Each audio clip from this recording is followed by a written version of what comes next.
vais essayer de me faire m'asseoir à un endroit où vous avez une belle vue. Wow, là c'est magnifique. Et on va pouvoir discuter tranquillement. Je m'assois et là on est bien. C'est même de poser le téléphone. Ah, j'ai pas pris le trépied, c'est pas grave, on va faire avec. On est bien, on va pouvoir discuter tranquillement. Marathon de Valence, on est bientôt à 4 mois. Décembre, novembre, octobre, septembre, août.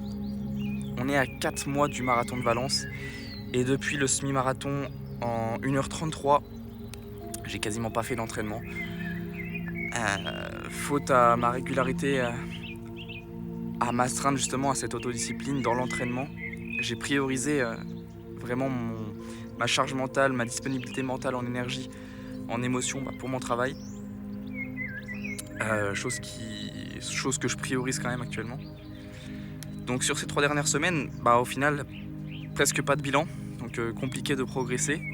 La priorité sur ces prochaines semaines, ça va être de retrouver cette régularité dans l'entraînement et aller chercher au minimum 60 km par semaine, grand minimum sur tout le mois d'août.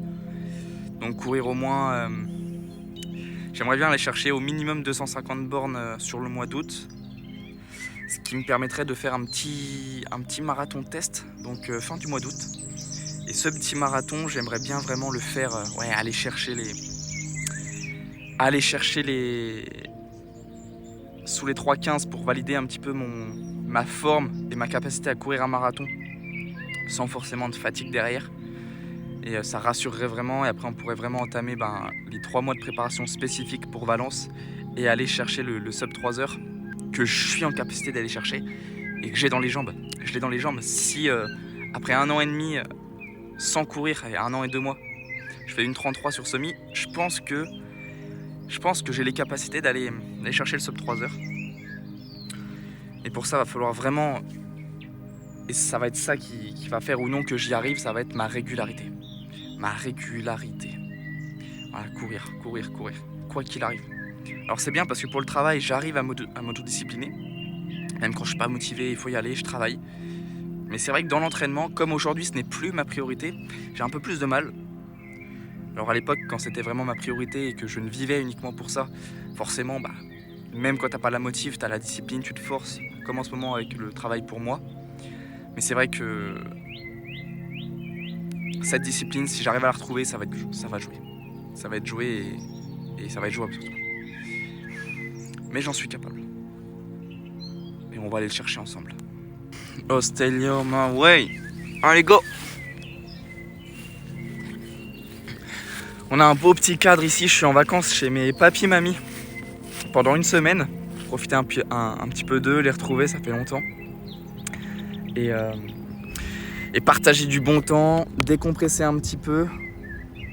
C'est hyper important quand on a une grosse charge mentale, beaucoup de travail, beaucoup de stress. La course à pied, être entouré de ses proches et décompresser vraiment. Se retrouver seul avec soi-même de temps en temps, c'est très important. Pour décompresser et justement être en capacité de retrouver et d'avoir l'énergie disponible, les émotions disponibles, la force disponible au moment où tu en as besoin, que ce soit dans le travail, dans le milieu pro, que ce soit dans tes relations humaines, amoureuses, amicales, familiales, que ce soit dans tes projets perso. Tu dois avoir cette énergie disponible en priorité. Et cette énergie, elle n'est pas à volonté, on n'en a pas à volonté. Donc tu es obligé d'avoir des périodes comme ça, de pause mentale où tu te ressources vraiment et qui te permettent justement de complètement décompresser. C'était la petite partie philosophique de la vidéo. On va reprendre. Allez, go, c'est parti.